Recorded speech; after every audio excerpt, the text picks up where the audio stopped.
hello everyone. Welcome back to my channel. I am Rasbi and you are watching my net study blog. If you are also preparing for CSIR Net Life Sciences, then this video is definitely for you and you will definitely relate to this blog. So guys, how many days left for exams? I mean, कैसा लग रहा है आपको? सिर्फ 40 दिन बचे हैं. Yes, you heard me right. सिर्फ 40 days. Only 40 days. As you guys know कि एग्ज़ाम 18 दिसंबर को है, तो सिर्फ फ्यू डेज़ ही बचे हैं और इसमें ही आपको अपना बेस्ट देना है. सुनने में तो लग रहा होगा कि 40 डेज़ बचे हैं, लेकिन सच बताऊं तो अभी भी जो गेम है वो हाथ में, क्योंकि इसलिए लास्ट के जो दिन होते हैं वही डिसाइड करते हैं. ठीक है, तो हर दिन हर आवर मैटर करता है और ये वही टाइम है जब मैक्सिमम लोग क्या कर देते हैं, गिव अप कर देते हैं. और वहीं पे कुछ लोग हिम्मत ना हार के आगे बढ़ते जाते हैं, मेहनत करते जाते हैं, बिल्कुल हार नहीं मानते, बिल्कुल गिव अप नहीं करते, और वही लोग कहलाते हैं विनर्स. और वही होते हैं असली विनर्स जो बिल्कुल लास्ट तक फाइट करते रहते हैं. तो लास्ट में आते आते कुछ लोग तो गिव अप कर देंगे, कुछ लोग एंजाइटी की वजह से छोड़ देंगे प्रिपरेशन.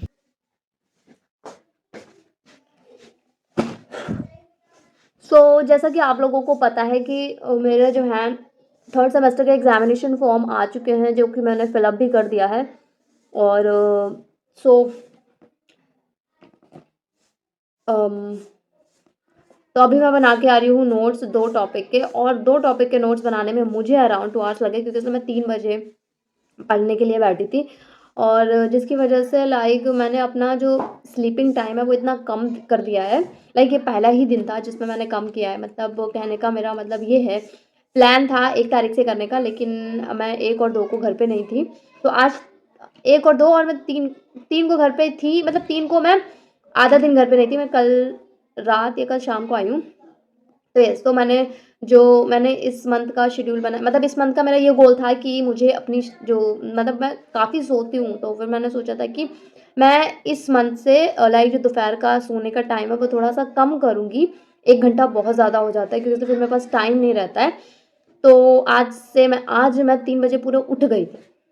वैसे क्या हो रहा था, कभी-कभी मैं 3:30 पे उठ रही थी, या फिर कभी-कभी मैं नेचुरली उठ रही थी. नेचुरल इन द सेंस जब मेरी अपने आप से आँख खुल रही थी, तो उसमें क्या होता है कि हमेशा आँख जो है वो 10, 15, 20 मिनट लेट ही खुलती थी. तो और ऊपर से अब सर्दी आ गई है, तो टाइम भी चेंज हो गई है स्कूल्स की. मैं 2:30 तक घर आ पाती हूँ, तो फिर आज 2:30, तो फिर 3 बज जाता है फ्री होते-होते. आओ, खाना खाओ, चेंज करो, मतलब ऐसे करके. तो आज भी 3, मतलब 3 नहीं बजा था, ऐसे हो गया था, 2:40 हो गया था. मैं 2:40 पे लेटने गई थी, तो मैंने सिर्फ 20 मिनट की नींद ली है आज. तो for me it's a big thing कि मैंने सिर्फ 20 मिनट की नींद ली है और मैं सर्वाइव कर गई हूँ. तो अभी मुझे ठीक लग रहा है. मुझे ऐसा नहीं लग रहा है कि हाँ, क्यों नहीं, क्योंकि इसलिए मुझे हल्के-हल्के ऐसे कम करना है. ज़्यादा से ज़्यादा आधा घंटा सो लूँ, ऐसे करके कुछ करना है, या 40 मिनट सो लूँ. 1 घंटा बहुत ज़्यादा हो जाता है, तो मैं कोशिश कर रही हूँ. तो यस, मुझे बनाने, मतलब मैं अभी 2 टॉपिक के नोट्स बना के आ रही हूँ, और नोट्स सच में लिटरली बहुत ज़्यादा टाइम कंज्यूमिंग थिंग है. तो इसका कोई दूसरा ऑप्शन भी नहीं है, क्योंकि इसलिए अभी मैं एमएससी के नोट्स बना रही हूँ, तो फिर मुझे बनाना तो पड़ेंगे, क्योंकि इसकी कोई स्पेसिफिक बुक नहीं आती है.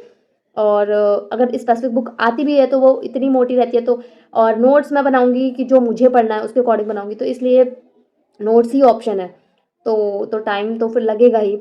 और ऊपर से थर्ड सेमेस्टर के एग्ज़ाम्स इस बार पता नहीं कि इतनी जल्दी क्यों आ रहा है. मैं सोच रही थी कि ठीक है, दिसंबर के लास्ट या फिर जनवरी के स्टार्टिंग में स्टार्ट होंगे, लेकिन इस बार एग्जामिनेशन फॉर्म अभी से फिलअप करा दिए गए हैं. तो इसका क्या मतलब हुआ? इसका मतलब है कि एग्ज़ाम जल्दी स्टार्ट हो जाएंगे. अभी 2 महीने, मैं सोच रही थी कि दिसंबर के लास्ट में स्टार्ट होंगे. तो एग्ज़ाम्स फॉर्म का अभी आने का क्या मतलब? तो एग्जामिनेशन फॉर्म का अभी आने का जस्ट इतना ही मतलब है कि एग्ज़ाम्स जो हैं जल्दी हो जाएंगे. तो मिड टर्म भी स्टार्ट होने वाले हैं इसी मंथ से. और अब मुझे टेंशन हो रही है कि भाई एमएससी के अभी नोट्स बनाने बाकी हैं, और अभी नेट की तैयारी जैसा कि मैं कर रही हूँ, तो उसका भी पढ़ना बाकी है. तो फिर अब ज़्यादा, अभी सिनॉप्सिस जो कि मेरी अप्रूव हो चुकी है, जो कि मैंने उसके प्रिंट्स भी निकाल लिए हैं. अब मुझे ये डर लग रहा है कि कहीं वो सिनॉप्सिस की कहीं प्रेजेंटेशन वगैरह ना करवा दें कि ठीक है आपने ये बनाई है, इसके बारे में आप मुझे बताओ. तो वो भी पढ़ के जाना पड़ेगा. ठीक है, वो काम है. एंड अभी मिड टर्म्स होने बाकी हैं. तो अब जो है, जो अभी तो बस मज़े में जा रही थी लाइफ. अब जो रियल स्ट्रगल है वो स्टार्ट होता है यहाँ से. इन 2 मंथ में बहुत ज़्यादा, ये 2 मंथ बहुत ज़्यादा स्ट्रेसफुल होने वाले हैं. इधर CSIR नेट का एग्ज़ाम है, फिर मेरे सेमेस्टर थर्ड के एग्ज़ाम्स है. Oh my God, I am gonna so busy. It is gonna be so hectic schedule, मतलब शेड्यूल बहुत ज़्यादा हेक्टिक होने वाला है एंड लेट्स जस्ट सी कि मैं कैसे हैंडल करूँगी। So here I am making notes. Actually मुझे नोट्स बनाने में इसलिए भी बहुत ज़्यादा टाइम लग जाता है बिकॉज मैं बहुत रिसर्च करके नोट्स बनाती हूँ। अगर कोई चीज़ मुझे समझ नहीं आ रही है तो मैं बात के लिए नहीं छोड़ती हूँ कि ओके अभी नोट्स बना लेती हूँ एंड बाकी समझ में मैं मतलब समझ बाद में लूँगी, अभी लिखने का काम कर लेती हूँ, पढ़ने का काम बाद में कर लूँगी। नो, मैं ऐसे तो बिल्कुल भी नोट्स नहीं बनाती। भले मुझे उसी टॉपिक को बनाने में लाइक घंटा लग जाए, 2 घंटे लग जाए, लेकिन मुझे मतलब उस टॉपिक को बिल्कुल समझ के नोट्स बनाने रहते हैं। लाइक बिल्कुल रेडी टू यूज़ नोट्स बनाती हूँ और जब मैं उन नोट्स को बाद में पढ़ती हूँ तो मुझे ये फ़ायदा मिलता है कि कुछ लाइक नया नहीं लगता है। ऐसा लगता है अच्छा इससे तो मैं गो थ्रू हो चुकी हूँ या मैं ये क्या पढ़ रही हूँ, मतलब पहली बार ही पढ़ रही हूँ, ऐसा कुछ नहीं लगता क्योंकि इसलिए मैंने उनको इतना रिसर्च करके बनाया होता है नोट्स, तो वो मुझे नोट्स अच्छे लगते हैं। And but I have a very bad habit, like मुझे एग्ज़ाम से पहले सारे नोट्स अच्छे मतलब मैं एग्ज़ाम से पहले सारे नोट्स अच्छे से बनाती हूँ। आई मीन सारी प्रिपरेशन अच्छे से करती हूँ, लेकिन मेरे साथ मतलब ये प्रॉब्लम है मेरी, या बुरी आदत है या प्रॉब्लम है कि मैं जिस दिन एग्ज़ाम होता है ना उस दिन मुझे बहुत आलस आता है। आलस कैसा आता है, लाइक मुझे आता हुआ आंसर लिखने का मन नहीं होता है बिकॉज पेपर इतना लेंथी होता है कि लिखते लिखते हाथ थक जाते हैं और वहाँ हाथ इतने थक जाते हैं कि फिर दिमाग जो चलाने में लाइक मन नहीं करता है, बिल्कुल ऐसे टायर्ड फील होता है। लाइक मेरा कहने का मतलब ये नहीं है कि एग्ज़ाम ही नहीं होना चाहिए, मतलब I mean but theory based नहीं होना चाहिए, लाइक ऑब्जेक्टिव बेस्ड करवा लो या फिर इतना लेंथी पेपर मत दो। फिलहाल ये मेरा पॉइंट ऑफ व्यू, हो सकता है आपको मतलब थ्योरी बेस अच्छा लगता है क्योंकि इसलिए बहुत से लोग बोलते हैं कि थ्योरी वाले में आप अच्छा स्कोर कर सकते हो, ऑब्जेक्टिव वाले में इतना अच्छा स्कोर नहीं कर सकते हो। लेकिन मुझे ऑब्जेक्टिव ठीक लगता है, मुझे लिखने का मन नहीं करता है, मेरा मन करता है मैं थक गई हूँ, मेरा मतलब कितने लेंथी होते हैं मैं बता नहीं सकती हूँ। लॉन्ग आंसर कम से कम 800 वर्ड में लिखना पड़ता है, बहुत ही ज़्यादा लेंथी आंसर होता है। एंड मुझे आजकल ना लाइक खांसी बहुत ज़्यादा आ रही है, लाइक थोड़ा सा तबीयत ठीक नहीं चल रही है आजकल, तो मुझे 3 से 4 दिन हो गए हैं लाइक हनी मतलब लेते हुए हनी विद वार्म वाटर, और मतलब ये इफ़ेक्टिव है, काफ़ी इफ़ेक्टिव है। लाइक अगर आपको खांसी आ रही है तो yes I will definitely suggest this, मतलब ये बहुत ही अच्छा घरेलू नुस्खा है, मतलब काम तो कर रहा है लेकिन उस मोमेंट पे काम कर देता है। मतलब अब जैसे आज मैं रात में पी के लेटूंगी तो फिर मुझे आज खांसी नहीं आएगी, लेकिन फिर मुझे दिन में फिर से आना शुरू हो जाती है, तो फिर मुझे ये डेली पीना पड़ रहा है इस टाइम पे। बट टेस्टी भी बहुत ज़्यादा लगता है, येस इट इज़।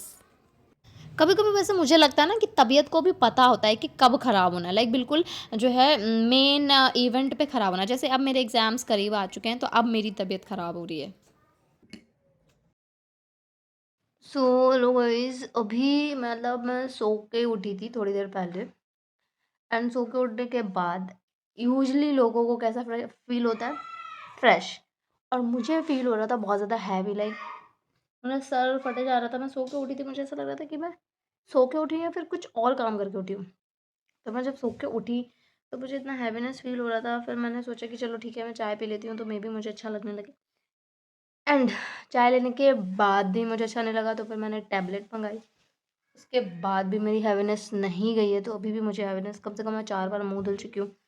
एंड मतलब आज अच्छा नहीं लग रहा, बहुत बुरा लग रहा है। तो मैंने आज का शाम वाला स्लॉट भी नहीं किया है क्योंकि इसलिए, और खांसी वगैरह तो आ ही रही है। तो अभी I am just going to have these boiled eggs and tea, क्योंकि ऐसा मुझे अभी भी बहुत ज़्यादा हैवीनेस लग रही है और मुझे ऐसा लग रहा है कि मुझे कुछ थोड़ा सा हेल्दी खा लेना चाहिए क्योंकि इसलिए हो सकता है कि मैं खाना ना खाऊं। तो ये I am just going to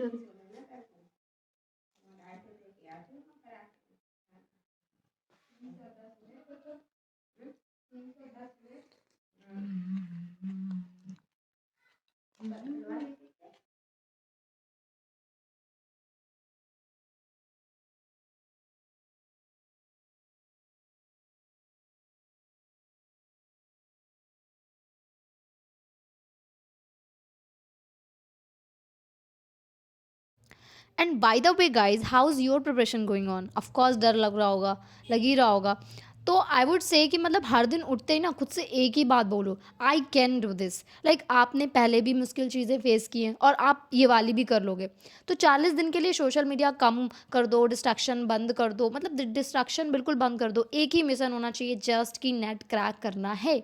like मैंने तो अपना सोशल मीडिया अकाउंट डीएक्टिवेट कर दिया। लाइक आप कितना भी कह लो कि पहले पढ़ाई करूँगा, फिर बाद में जस्ट फॉर माइंड फ्रेशनेस के लिए फ़ोन यूज़ करूँगा, ट्रस्ट मी इससे बड़ा धोखा हो ही नहीं सकता। लाइक आप कब 10 मिनट के लिए फ़ोन उठाओगे ये कहकर कि माइंड फ्रेश हो जाएगा, एंड बिलीव इट और नॉट, कब 1 घंटा बीत जाएगा आपको बिल्कुल भी पता नहीं चलेगा। लाइक रील्स स्क्रॉल करते-करते कब घंटों बिता दोगे आपको पता ही भी नहीं चलेगा।